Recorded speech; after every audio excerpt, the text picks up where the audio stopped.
সম্মানিত ভিউয়ার্স, আসসালামু আলাইকুম ওয়া রাহমাতুল্লাহি ওয়া বারাকাতুহু। আশা করি সবাই আল্লাহর অশেষ রহমতে ভালো আছেন, সুস্থ আছেন। এই চ্যানেলে আরেকটি নতুন গুরুত্বপূর্ণ ভিডিওতে আপনাদের সবাইকে স্বাগতম।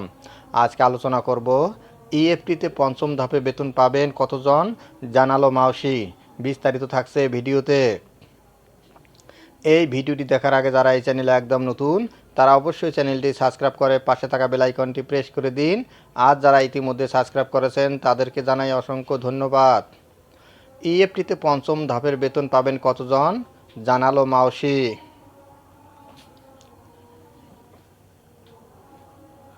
বেসরকারি স্কুল কলেজে কর্মরত এমপিওভুক্ত 8,887 জন শিক্ষক কর্মচারী পঞ্চম ধাপে ইলেকট্রনিক ফান্ড ট্রান্সফার বা ইএফটিতে বেতন পাবেন।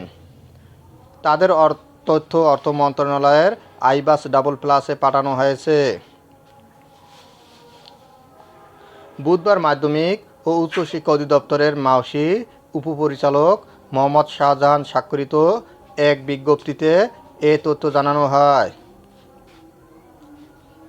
এর আগে 1,89,907 জন শিক্ষক কর্মচারীর ডিসেম্বর 2024 মাসের এমপিও এর অর্থ ইতিমধ্যে প্রথম লটে ইএফটিতে প্রেরণ করা হয়েছে।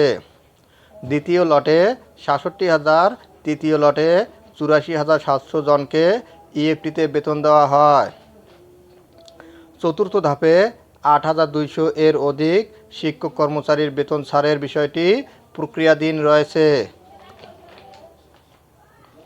জানা গেছে, সরকারি কর্মকর্তা কর্মচারীরা ইএফটির মাধ্যমে বেতন ভাতা পান।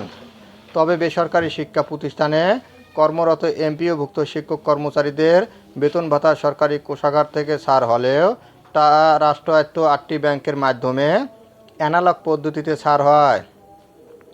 এই অর্থ তুলতে শিক্ষকদের নানা ভোগান্তিতে পড়তে হতো। ব্যাংকগুলোর মাধ্যমে বেতন ভাতা ছাড়ের জন্য কয়েক পর্যায়ে অনুমোদন সহ সংশ্লিষ্ট কাজে অনেক ক্ষেত্রেই এমপিওভুক্ত শিক্ষকদের বেতন ভাতা পেতে দেরি হয়। অনেক সময় পরের মাসের 10 তারিখের পরেও আগের মাসের বেতন ভাতা জোটে। এ পরিপ্রেক্ষিতে গত 5 অক্টোবর বিশ্ব শিক্ষক দিবসে ইএফটিতে বেসরকারি শিক্ষকদের এমপিওর বেতন ভাতা দেওয়ার ঘোষণা দেয় শিক্ষা মন্ত্রণালয়। ধন্যবাদ জানিয়ে বিদায় নেওয়ার আগে আবার অনুরোধ জানাই, যদি ভিডিওটি ভালো লাগে এবং সর্বশেষ শিক্ষামূলক আপডেট ভিডিও পেতে চান তাহলে অবশ্যই চ্যানেলটি সাবস্ক্রাইব করুন। ধন্যবাদ সবাইকে।